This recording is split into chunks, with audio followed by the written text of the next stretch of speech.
What's going on YouTube? It's your boy Logisticalstyles, and I'm not in the studio today. Today I am in the analog playground once again. It's been a while, but I'm back.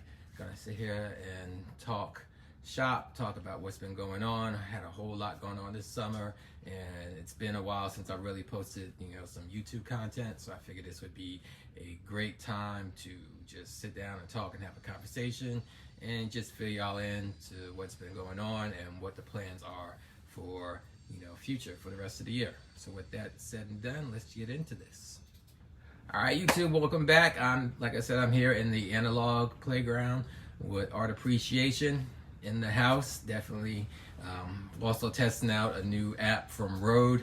I use the Rode wireless mics, and this time I am using their new app, which allows me to do dual cam footage. So I'm sitting on one side of the table and he's on the other side, and we're just gonna have a conversation. So feel free to jump into the comments and let me know if you got any questions or comments. And it's just shop talk. We're just gonna talk about what's been going on.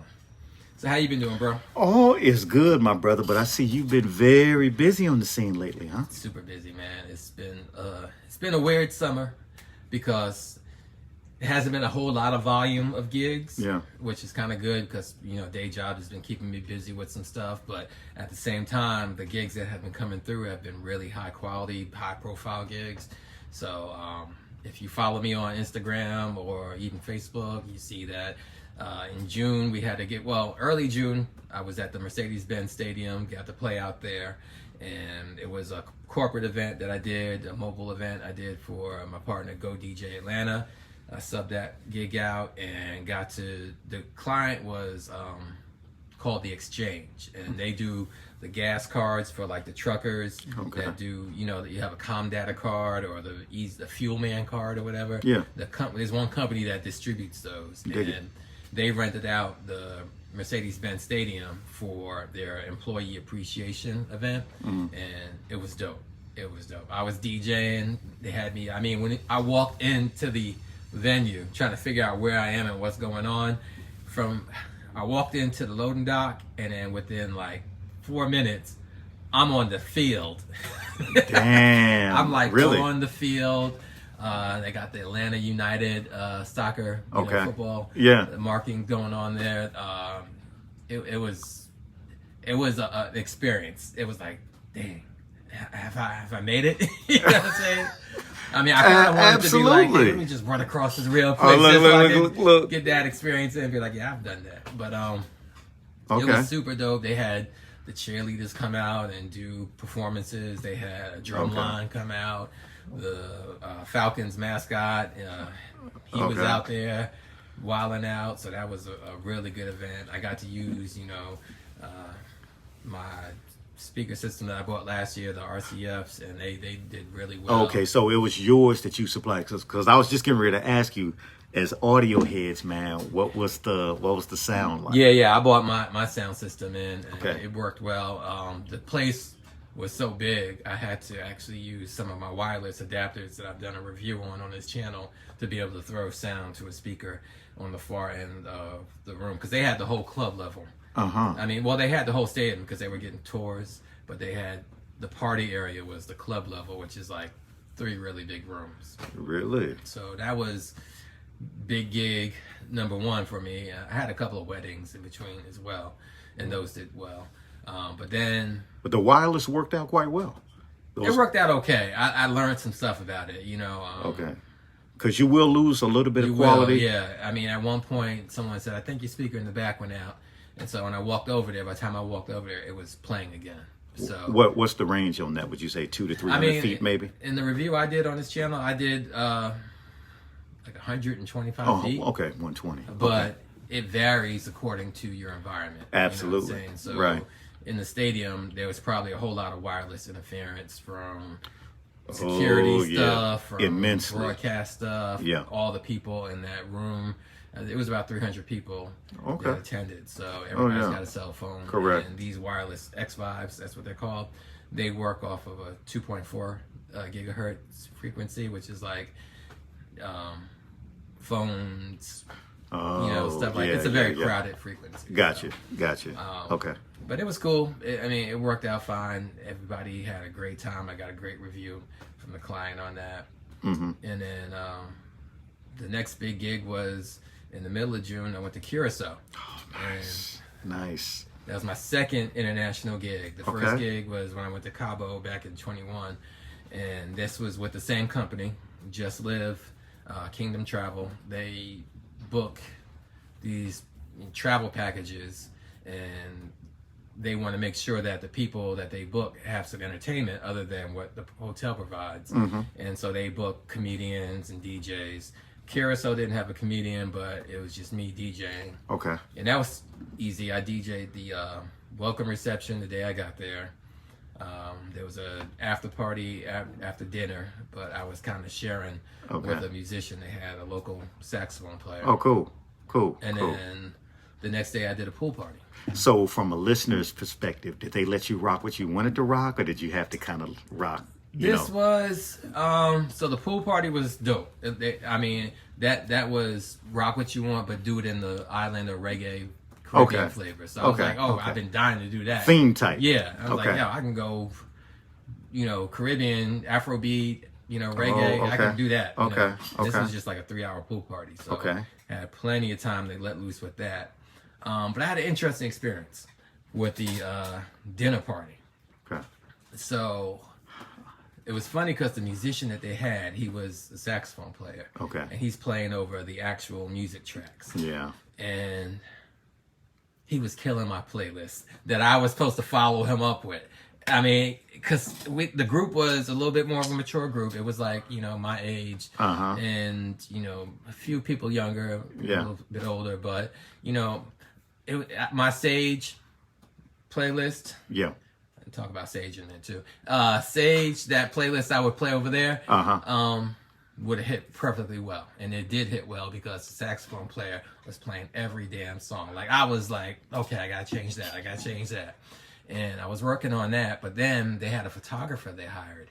And whenever when you're DJing and someone wants to hang around the DJ booth and then they say, I DJ too sometimes, then there's gonna be something.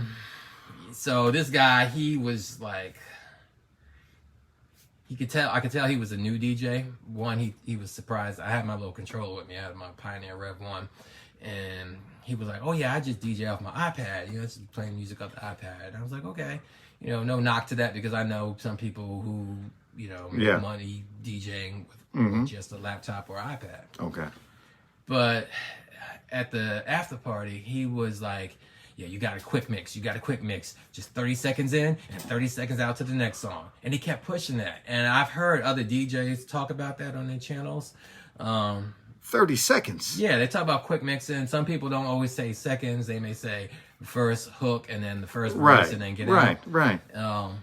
Even with that, a whole night of that is frustrating. Because if you're a music lover, you like songs. Absolutely. And I'm not saying DJ should be playing the whole songs or whatever, but this whole 30 seconds in, 30 seconds out, that's ridiculous. Somewhere in between. And isn't it against a DJ's credo to tell another DJ how to rock his own function? Exactly. Especially while the DJ's working and you up in the air. So I was like, oh yeah, this guy, he's very green. He doesn't know how he's violating right now. Okay. But it was frustrating that my wife talked me off of that little cliff. And I'm glad she did, because that's like going to a restaurant and saying, I cook sometimes too. Now we're trying to tell the chef how to prepare a meal. Yeah, and it was funny because my wife, she didn't come to the party because that was the day we arrived. We had a long day travel, so she was tired. She was in the room. The room was dope. It was laid out. So she was like, I'm going to stay here. This is nice. Okay. And that resort was really small. That resort only had like 70 rooms. Okay. And we took up about 50 of them. So she could hear me playing, and she was like, there was something going on, because I could tell what you was mixing way faster. It was like, you don't normally mix that quickly. And then some of the choices you made sounded rushed. And I was like, yeah, my wife knows what it sounds like when I play. She knows your style. And I said, yeah, I had this guy in my ear. How old was this dude? He had to be Young cat? Yeah, younger like cat? In his 30s or whatever. Okay. But fortunately, it was a short party. It was only like an hour and a half. Okay. Because the saxophone player took most of the Interesting. time. Okay. But it kind of just threw me off. But that's put fire under me to make sure the next day when I did that pool party, I wasn't going to let nobody tell me Absolutely. nothing except for my client. Yeah. She said, right. Go Caribbean, whoever's go paying. reggae. You know what I'm saying? I was like, okay, I'll do that. And I was prepared for that. And it was fun. It was laid back. And it was like, when I say pool party, people envision one thing, but it was really folks was lounging, chilling at the pool while I was playing the tunes. We had some vendors out there selling some stuff. The bar was open. The waiters was coming around bringing you drinks. They turned on the little foam bubble machine. That was kind of cool. Nice. But after that, I just got to chill the rest of the time. We had a private beach. Oh, nice. Yeah, so that's following day. I went to the private beach. Me and my wife got up a little earlier, and we went there, and we had the beach to ourselves. This was like some movie style type stuff, like Trading Places, the Eddie Murphy movie at the end. They're on the beach, and they, sitting in the lounges. Oh, with drinks. nice. This was me and my wife sitting on the beach, just watching the water, and then, about an hour later, people started showing up, but we got to experience it. Oh, that's dope. That's dope. Look what all this hard work has gotten you. Yeah, and that's what I was saying. I was like, man, it's hard to believe that I'm actually working. You know what I'm saying? I'm working. I'm getting paid to be out here. I had to pay for my wife to come, but my expenses were covered. All professional inclusive. DJ style, they bro. They paid me for the work that I did. I didn't have to work my butt off. No. And I loved it. So I was like, yeah, I'm down for the next trip. And the next trip was this month in Jamaica. 2 weeks ago, we went down there. Oh, that's cool. And that was even easier because I was supposed to do a welcome reception when I got there. We were flying JetBlue out of Fort Lauderdale, and flights just kept getting pushed back. I was supposed to get to Jamaica at 1 o'clock. They were supposed to be, my first event was supposed to start at like 3 o'clock. I didn't get to Jamaica until like 6. Oh, wow. Yeah, so I missed that, but they were fine because it wasn't my fault. It was the airline. Okay. And then that night, I did the comedy show. And that was like I played for an hour before the comedy show while people were trying to make their way into the ballroom. And then I DJ'd for the comedy show, which is not really DJing. You just kind of dropping in. Man. Yeah. And we only had 2 comedians. So it was like 4 songs I played. Okay. But it was fun. It was good. And then after that, I had the rest of the weekend with me and my wife to be able to just enjoy the resort. And once again, this was me working. I was paid to be out there. So it definitely is a blessing, and it's something, if we were talking like 10 years ago, that'd have been like, nah, probably I won't be DJing out the country at all, let alone be going on vacation out of the country. But, it's just a matter of your network. So what did you learn when it came to the guy that was supposed to be a constituent of yours, but of course he's younger and doesn't quite know the craft yet? What did you learn from that adversity, or the next time it comes up? And hopefully guys in the chat will talk about their experience with that as well. But what did you learn on how to deal with that moving forward? Well, I learned, first of all, the phrase "I'm a DJ too" does not, give people carte blanche to come in and give you advice. Never has, man. Yeah, and second, stick to your guns. If you got a game plan, go with that. And if you just have one person, only one person being vocal to you about it, and they're not paying you, they're not your client, you should kind of ignore them. Yeah.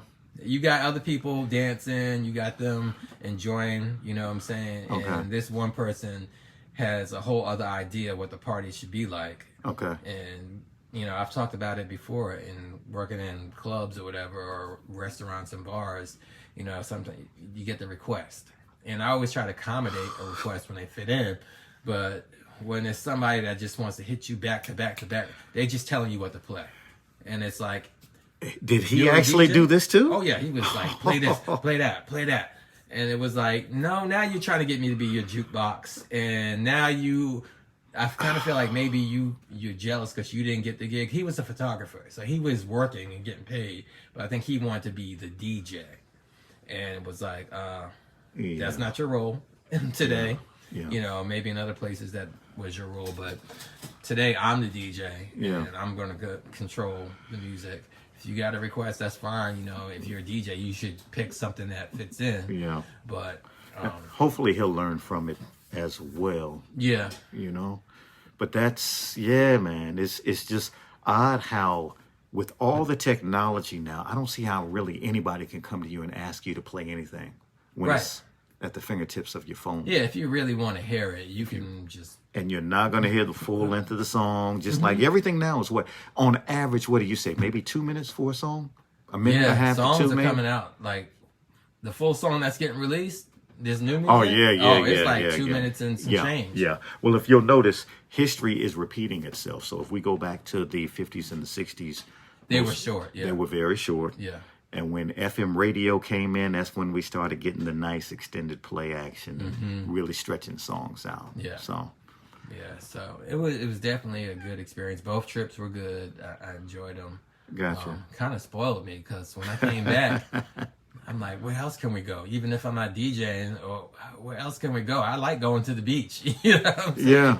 I don't like travel. I don't like the airplane trip. I don't like the airport. I don't like I'm that with stuff. you, man. Yes. That's the most stressful part. Yes. Because it's almost like you gambling or playing the lottery because so many flights are getting pushed back, changed. Yes. Like we were first we were at gate G, then we were at gate F. And those are two different terminals. Yeah. And you're in an airport you don't know. And just getting treated like cattle the whole time. Just getting shifted around. Babies, I guess pets now, you know, other things. So and you're traveling and you're excited about the trip, so you have this anxiety and this, you know, pressing urgency about it. Sure. But depending on the airport you are, them airport workers, they just get into their shift. Absolutely. It's just a job for them. They're like, oh, he missed a flight. Well, that's another person that missed a flight today. Yeah, Lots of people miss flights. One of many. Yeah. So that was frustrating, especially coming back from Jamaica. That was kind of a wild experience. Really? Yeah. But, I mean, I'll definitely go back. Oh, that's great. And the group that brought me out there, I know they have one more trip planned for December. That's in Cabo. Okay. Where I went 2 years ago. Okay. We haven't discussed it, but I talked to her yesterday and still very happy with me and my services. So right on. I think I'm on it. One thing I did learn, you know, talking to this client is it's hard to find DJs that will stick to their word and show up, even if you put a really good prize at the end. Like, I'm like, who's not showing up for the Jamaica trip? Who's not showing up to go DJ in Mexico? But they're skipping them, there are people like, things come up, you know, passport issues, or there's like double booking, or I had something else happen, or overslept and I missed the flight. That type of stuff. I'm like, okay. Well, how about when it came to the equipment? Did you take your own, or did they provide? Yeah, so the equipment was a really odd thing. So when we went to Mexico 2 years ago, everything was there. The only thing I had to bring was my mixer. And I found out that they actually had the stuff that was there, they had to borrow it from another resort to get there. And the smaller the island, the harder it is to get. Yeah, right. So when I went to Curacao, I did bring my controller. I also bought some speakers, the Mackie Thump Goes, because she was selling it to me like it's a really small crowd, maybe 50 people have booked, and usually only half of those people come to the events. Okay. So I'm like, oh, are we doing something small like that? Yeah, I can bring my Mackie Thump Goes, and you know, I shipped them to her, and she shipped them down there to make it easier because they're an entertainment company, so they can bring more stuff in. Oh, nice, the country. Nice. Versus me bringing it in, I would have to pay taxes on. Okay. But stuff got damaged in transit. Yikes. I was basically working with one speaker, and then that was after the welcome reception and the the dinner party. Okay. But after that, I talked to her. I was like, if we could use the sound system that the musician had, that would be dope. Because he had like a 15-inch top. I think it was a Mackie 15-inch thump. And the sub was like another 15-inch EV sub. But it was plenty of power. Okay. So she ended up working a deal out with him. So for the pool party, that's what we rented. I hooked my controller and laptop up to it, but it was perfect. Perfect. For Jamaica, I think she just didn't know who to talk to because this resort had a whole sound crew. I mean, they had events going on all over. Oh, nice. They had their own DJs on staff and everything.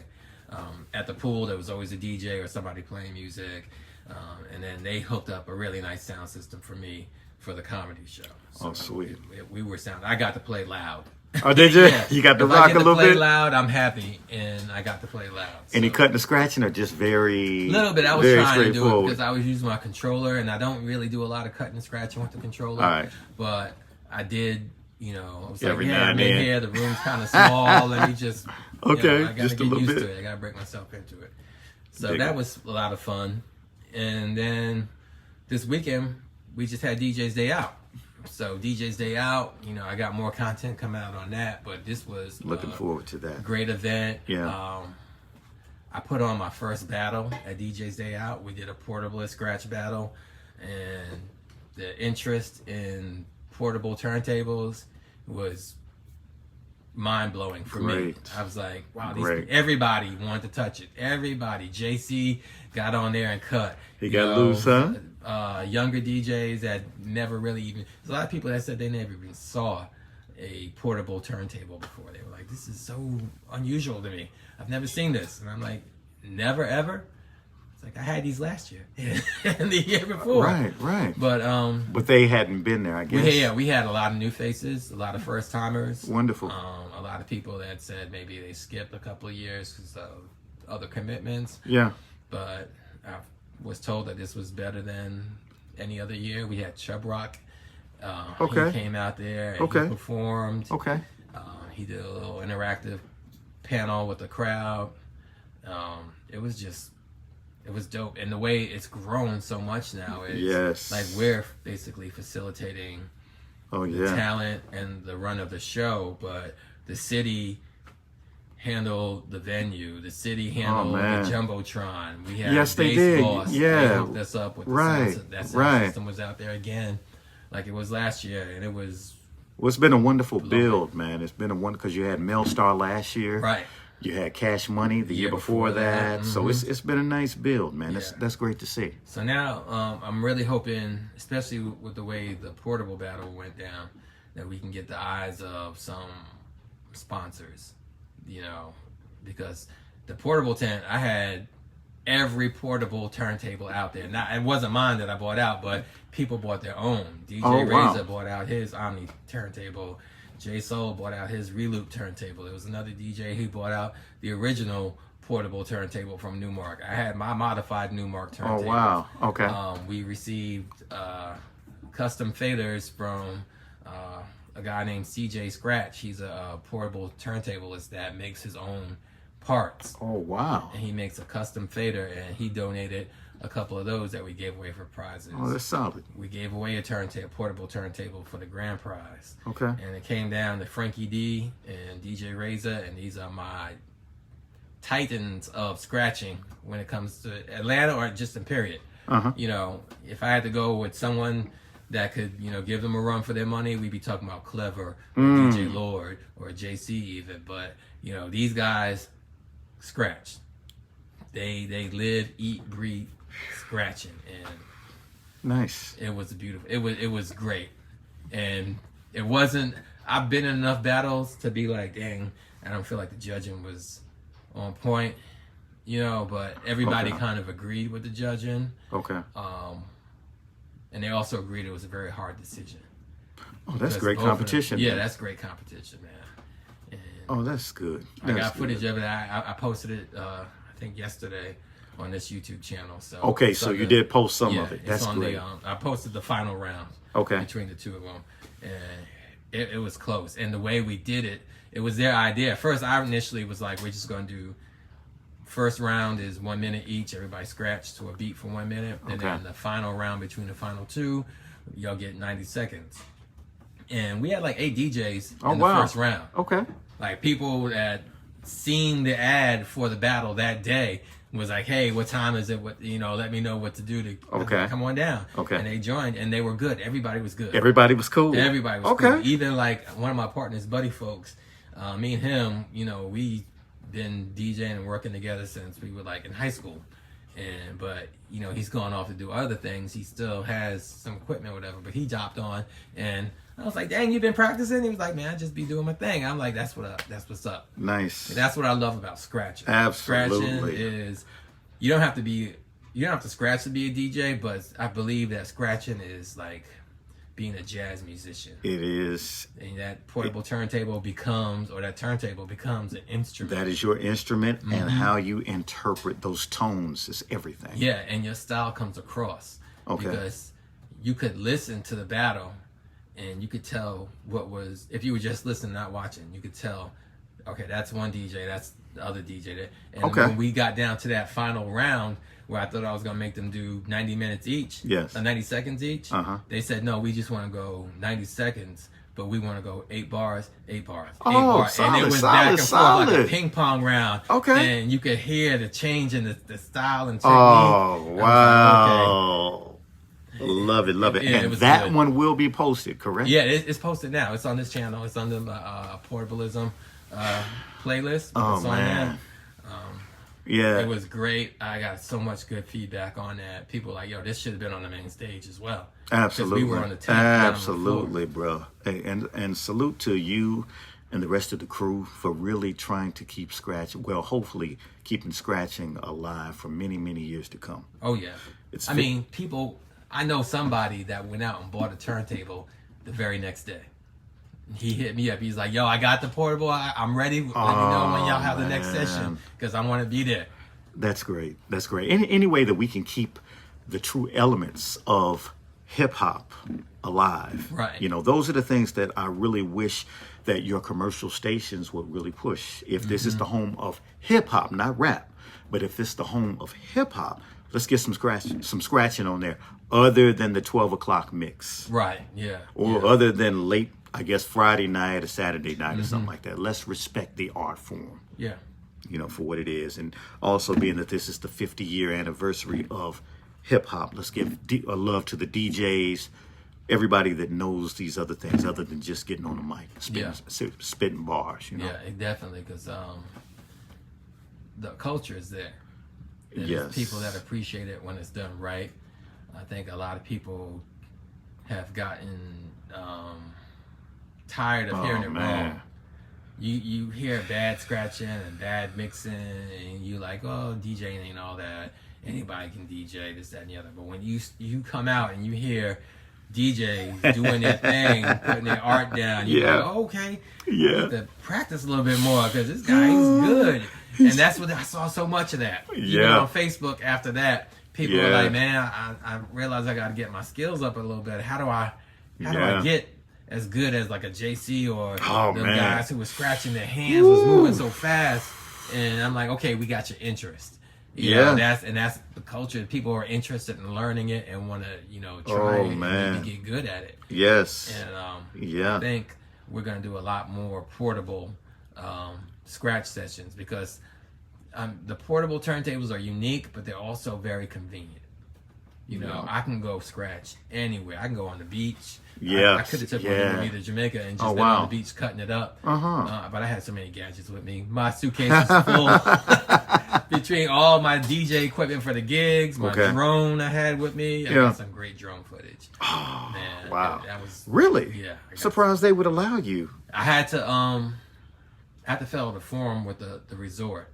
And they were like, okay, once you get the form filled out and we sign off on it.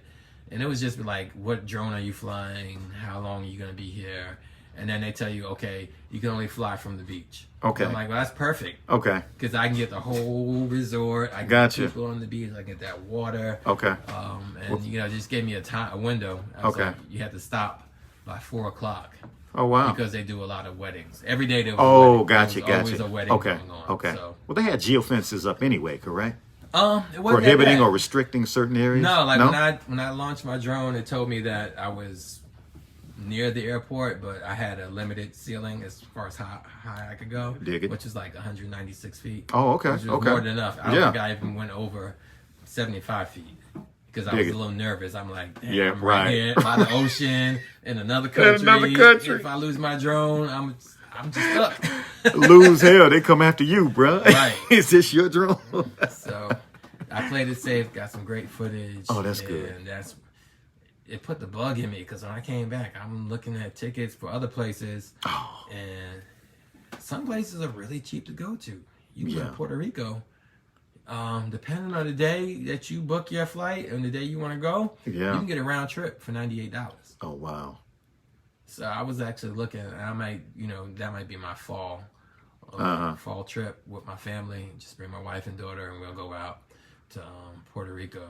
Oh, that's great. Not DJ related, but just I want to travel. I want to see beaches. I want to see other stuff. That is great, man. Back to the DJing, man. It's scary though how these young cats, they can pick it up so quickly and they're loose with it. Mm-hmm. So those are the things that may challenge a guy that's been around for a long time. You know, and it's great to see competition, but you hate to see someone that's been, for lack of a better term, a legend or well-known. And then you got these young cats, man, where they got nothing but time on their hands that can come in there and pretty much hang with you, Very amazing young talent. Nice. DJ's Day Out.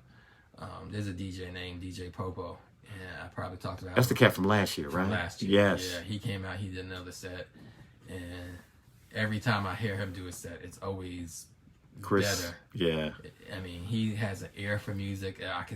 I feel like he listens to music and hears something and stores it away. Or he might match it up with another song. Like he's got some processing going on in his head. Because he'll come put a set together. He's like, dang, I would have never thought of that, but it goes so well. Love it. We had another DJ named Dylan Jam. This guy, he might be late teens. Oh, wow. 17, 18 years old, and he was probably one of the best DJs. That's scary. He got a lot of time on his hands. See, he can get loose. Yeah, he got down, and it wasn't just mixing. It wasn't just scratching.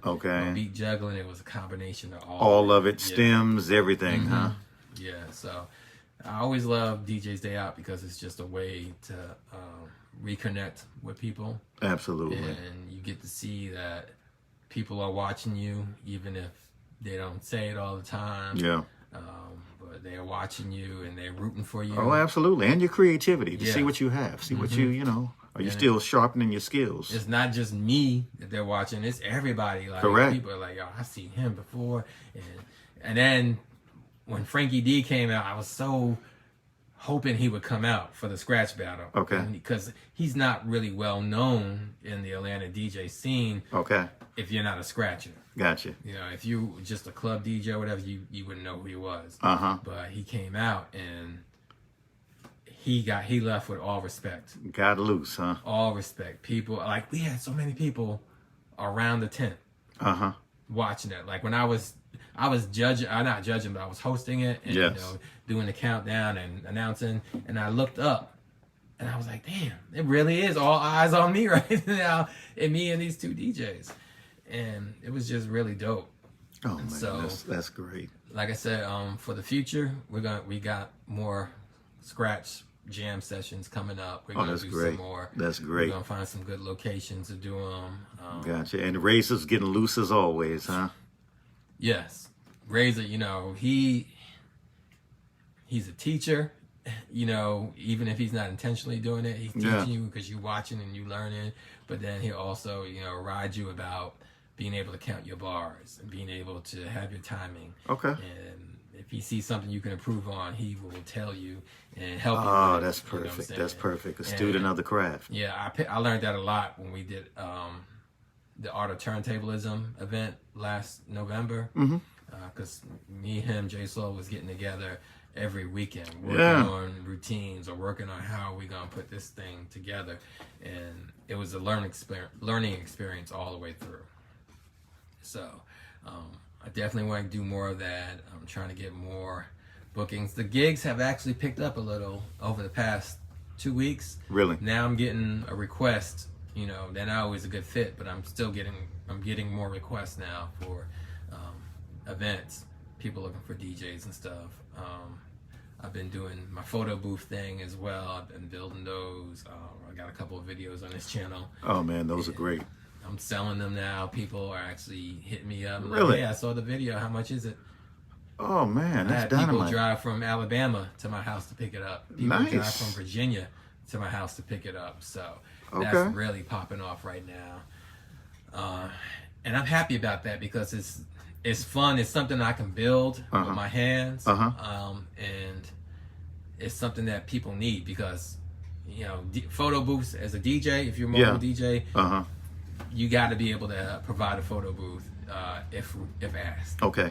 And it's becoming popular. And I'm sure you're going to put this in the comments, but also drop how you can be reached in regards to that. Oh yeah, definitely hit me up on email, djlogic26@hotmail.com, or you can go to the website contentunlimitedllc.com, and I have information for, you know, all the services I do, whether it be droning, DJing, producing music, making photo booths, anything.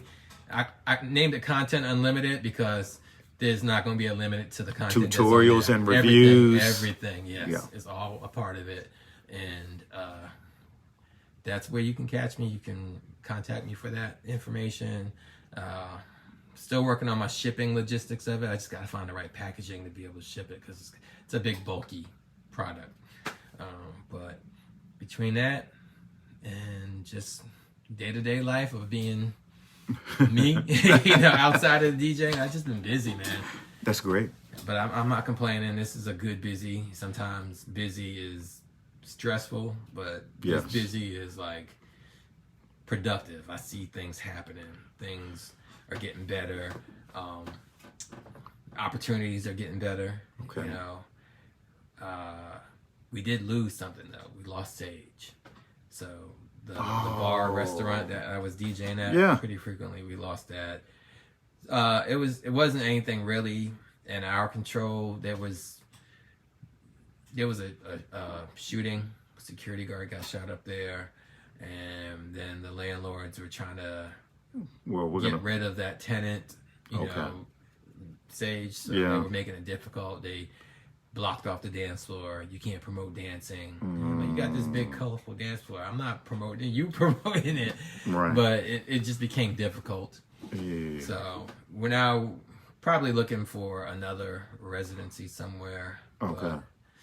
I'm not even sure if I actually have the time to be on a weekly schedule. Maybe like a monthly. And we do what we're doing with Sage and just rotate out multiple DJs. But that's the nature of being a DJ. Oh, man. You can't get comfortable.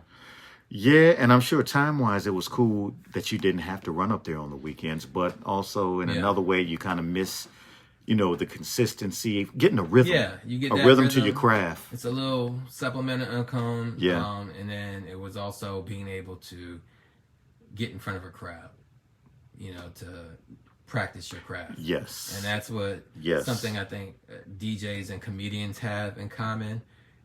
We can't pass up a room that is an opportunity to get in front of a crowd. Can't afford to. You can test out some routines. You can test out a lot of stuff. You know, and be like, if I get a crowd, and then if you get paid to do it, it's a lot better. But I don't miss the late nights. I don't miss going across town and getting out at 2:30. Oh yeah. You know, that I do not miss. So yeah, but you know, the other side of it is you never know who you may bump into, the right place, right time, opportunities, you know. But ideas. Okay, speaking of opportunities, so while I was in Jamaica, the first time I took my drone out, I was inside the property, right by the rooms. Okay. And I'm flying it, and these two ladies walk up to me like, I thought you was the drone guy. I seen the drone, but I didn't know where it was being controlled from. So we started talking. Turns out this lady owns a company similar to the company that has me out there in Jamaica. They do tours and packages, and they bring out people, but they bring out 600 people to an event or to a resort. Okay. And they work with the DJ, so the DJ is the influencer to get people to book these trips. Gotcha. And the DJ gets like money per booking. Oh, okay. So you get like $100 per booking, you know. Damn, a commission off of it. Yeah, huh? you get the commission off of it. So I was like, we definitely exchange information. So who knows if that's gonna lead to something else. But Gotcha. apparently this is a thing. You know, these travel groups. Yeah. They bring DJs along with them because I've heard about, since I've been doing this, I've heard about 3 other different companies that do it. But the one I work with, they hire you, they pay you, they take care of you. The other one I just mentioned, you get a commission, so you're kind of hustling on that end, trying to get people to sign up or whatever. And then other ones, I've talked to some other DJs, they're like, yeah, we don't get paid, we just get the trip.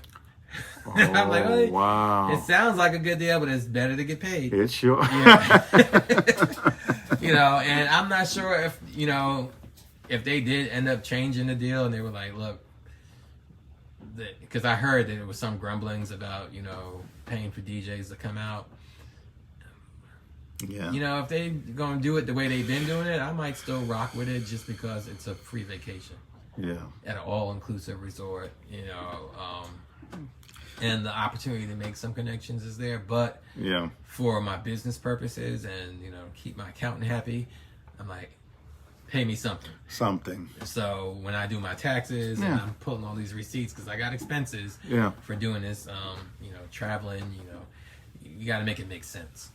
And I know you're going to need to close out soon, but help me to understand, if music is so integral when it comes to events, why are DJs slighted or, let's say, somewhat underappreciated? I think it's... Just help a listener or help someone to understand that. I think it's because DJs allowed it to happen. You know what I'm saying? At some point, we have to be like, okay, we have to approach it like a business. Too many people, it's so easy to get into DJing now, especially with technology. Extremely. So anybody can pick up some music one day. You don't even have to buy music anymore. You can just stream. You know, if you got a good Wi-Fi connection, I wouldn't recommend it. I would definitely recommend you have your own music, but you know, you can you're right. Places. I mean, some of these controllers are built specifically for streaming. Newmark has the Newmark Mix Track Go Pro or something like that, and it's got little speakers built into it, and it's got a screen on it, and it's got Wi-Fi. Yeah. You know, you can hook it up to your laptop. You can put a USB drive into it, but they sell it from the angle of streaming.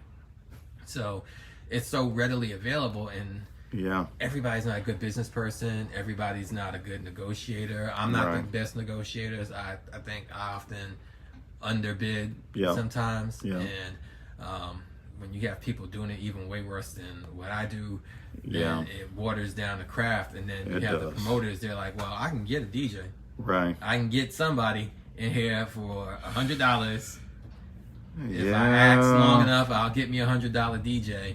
And that just, it's the race to the bottom because everybody, they want to be booked, but they don't want to run a business. Okay, but does not that event coordinator understand, though, a good DJ can take your event from this to wonderful versus this to garbage? It depends on the quality of the coordinator, because coordinators are kind of like DJs. People are like, oh, I can go party. I know a DJ. I got my friend, he played music, and he can do that. And I'm like, oh, this DJ this promoter is not on the same level as this other promoter I worked with. You know, some promoters got everything covered. You know, and then even like wedding. So they're chasing money too. Yeah, wedding coordinators, same thing. Like I did a wedding where I'm telling the coordinator, we're going to do the garter toss? Yeah, okay, well, you need to get a chair so the bride can sit while the garter is being removed. Or, you know, are we going to do something? Well, the room needs to come down as far as lighting. You know, some people, they just got into it and they're just doing it. You know, it's a side job. And they don't understand. They don't have the experience to understand what should be done and what shouldn't be done. Okay, so like many jobs, it's just a job now. It's no longer a craft or a profession. Yeah, it's like, you know, in IT, you know, some of the people that are above me that are decision makers, they don't know how to set a bookmark on their Chrome browser, or they don't know how to, you know, do simple tasks, but they make bigger decisions and hold the money, or hold the money. Yeah. So that's what it is, man. I mean, I'm happy with the way the year has been going for me, DJ wise. Great. It's not how I would have planned it. Great. Definitely, like if you talked to me in January, I had different plans. I thought I was gonna be super busy like I was last year. Last year I was playing every weekend. This year, my wife and daughter are looking at me like, "So you not working this weekend?" I'm like, "No, I'm home chilling." Oh wow. Doing some stuff around the house, or I might move some speakers around. They're like, "Oh, you got a gig?" I'm like, "Nope, I'm just renting this out." Okay. But other quality gigs have come along, and absolutely. You know, well, how about the grant funding that you had going on with the government? I didn't apply this year. You didn't apply. I didn't apply, and I think that might be my schedule, my rhythm. Do it 1 year, take a year or maybe 2 off, and then do it again. Gotcha. It was successful. It's stressful.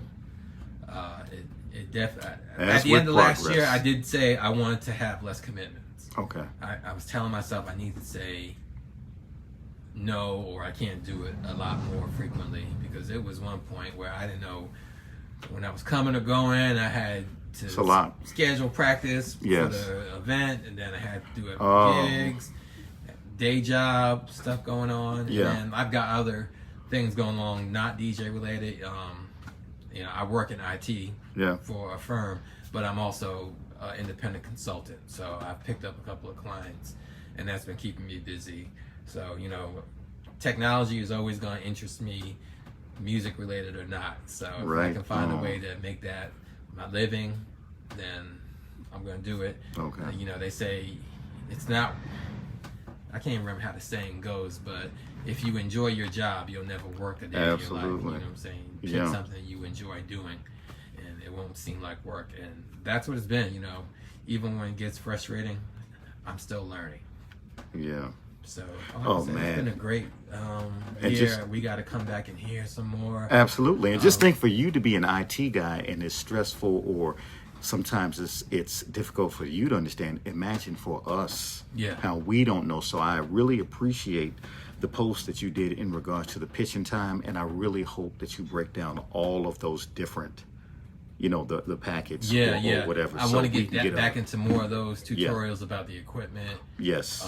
There's some new equipment that's coming out that I want to buy just so I can learn it and do some tutorials on it. Yeah. And then I think like maybe in a month or so, there's like another electronics convention coming out. So there may be some more gear that's coming out new. Always something. Yeah. And then, you know, I don't know if you heard, well, you know, Pioneer bought the merger. The merger with Serato. Or the buyout, rather, shall we say. So that's going to be interesting. That's going to be scary. It's going to be interesting at the same time. Yeah. They put out a few statements that said, hey, Serato's going to be a standalone product under their brand. And as it stands right now. Yeah, as it stands now. Yeah. But it's like Apple. You know, Apple buys parts from Samsung to build their iPhones. Okay. From their competitor. They buy their screens from Samsung. Okay. Apple has partnered with Microsoft to be able to get Office and 365 working on their products. So I think they can coexist. There will be some competition, but I think the bigger company is more about their investors. And dominance. Yeah. I smell monopolizing, and I really hope that I'm wrong when it comes to the greed factor and whatnot. Yeah. So, but this is why I don't put all my eggs in one basket. So if Serato became horrible, I'm moving over to DJ Pro by Algorithm, and that's what I use, and I love that program because I can DJ from my iPad. Okay. I can get rid of the laptop completely. Oh, nice. DJ from my iPad, hook it up right to my controller, hook it up to my mixer, and still play with my control vinyl, can play with the controller or whatever, and it works just fine. It works for my iPad, it works for my iPhone. Okay. It works when I use it in conjunction with my iPhone. I can pull up the app on my watch. Oh, wow. And I can crossfade. What? Yeah, I found that out, and apparently this is like a 4-year-old feature, and I found it out last week. I was like, wait a minute, there's an app for this? And I can crossfade and then hit effects on your watch. On my watch. So I was walking around the house, you know, cooking dinner, cleaning up, selecting songs from the library. Oh, this is ill. Put a little echo on it, fade out. Ill. Yeah. Man, so just like you were speaking of streaming, I mean, will you ever need anything else if technology is moving that way? Everything will be a stream eventually. Way. I'm not happy about it that way. No. I believe in owning your music. I believe in having. I'm a big fan of physical copies, which is why I still have my vinyl collection. Right on. But even if you don't have a physical copy, at least have a copy on your laptop. Don't depend on streaming, because I've seen it. I've seen a DJ at an event. They were outdoors streaming off their phone's hotspot. Everything was good for the first 30 minutes, and then the next song didn't load. It was quiet. We were like, "What's going on?" It's just like my signal dropped. I can't play. Like, well, don't you have music on your laptop? No. Like, how do you don't have no music on your laptop? What? Wow, that's new. Different. Is that let's say uncommon? Is it I mean, to me it's uncommon. That was my first time seeing it. Oh man. And I'm like, I hope that's not the new trend. I think that may become more the norm. I hope I'm wrong when things go wrong, you got to be able to play. The show must go on. You got to play. You got to have music to play. Yeah. So but we'll see. I mean, and I'm in the golden years of my career. You know what I'm saying? I don't know about that, bro. I don't know about that. Like, I told myself I will not be DJing gigs when I'm like 55. Don't believe what you said. Because I'm 48 now, and I'm like, at some point I gotta pass the torch or find something else to do. Like, I won't turn it down, but I'm not gonna be promoting hard. I'm trying to use these last few years to really accomplish some financial goals. So, brother, those years are going to be here so fast. You're going to be like, well, hell, I'm 65. But enjoy the ride. Just enjoy the ride, the technology. Look how much the technology has changed over the last 7 years. Right.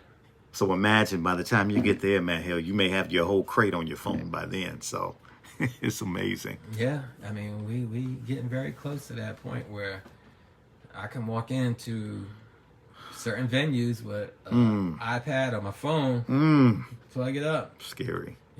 I mean, nice technology is always beautiful, but in the same token, it takes away something as well. Something's being added, but something's also being taken away. Yeah. So, and a lot of times what's being taken away is the soul. Ooh, hold that for the next episode, sir. But it was good to get here, have this conversation. You know, I definitely need to get some content out. And I'm trying to get over my apprehensions or my idea of what people want from it. And I've been watching other channels and seeing how they've been able to change it up a little bit. You know, it's like, it's still me. It's still going to be me talking, you know, what I talk about. But, you know, it's not always going to be the same way it was when I started 7 years ago, 10 years ago. But hopefully the content I'm putting out is still enjoyable. Indeed. And people can pick up and learn some stuff. But I definitely got more tutorials because I have equipment, some things I found out about, you know, some of my mixers. Share that, please. Yeah. And I just want, you know, to help other people. Because it's really encouraging when I get the feedback from everybody out there. Or y'all. Oh, we need it. Inbox me or hit me on Instagram and DM and be like, yo, that video really, really helped me. And it might be a video that's like 4 years old, 5 years old. Yes. And that's what I love about YouTube, because you put it out there and it's there. Yes. It stays there. It's not like, you know, that is great. Is irrelevant. There's still somebody that's going to have that piece of equipment and have a question. Yes. And sometimes someone speaking the language that you can understand. Sometimes guys skip steps when it comes to talking about things, or they just talk over your head. So it's just nice when you're able to put out these tutorials and you talk to us where we can understand what's going on. So I appreciate that, man. That's what's up. Yeah. So hopefully we'll be back here soon. You know, I want to do a little set. You know, you got that beast of a mixer. I want to get on there. Absolutely. Hey, man. Laptop next time. That V10 still waiting on you, sir. That's what's up. That's what's up. But anyway, YouTube, hope y'all, you know, got a little dose of what's going on. Always good to be here with Art Appreciation. It's always good to be in the analog playground. And y'all keep watching. We got more stuff coming up. And until next time, peace.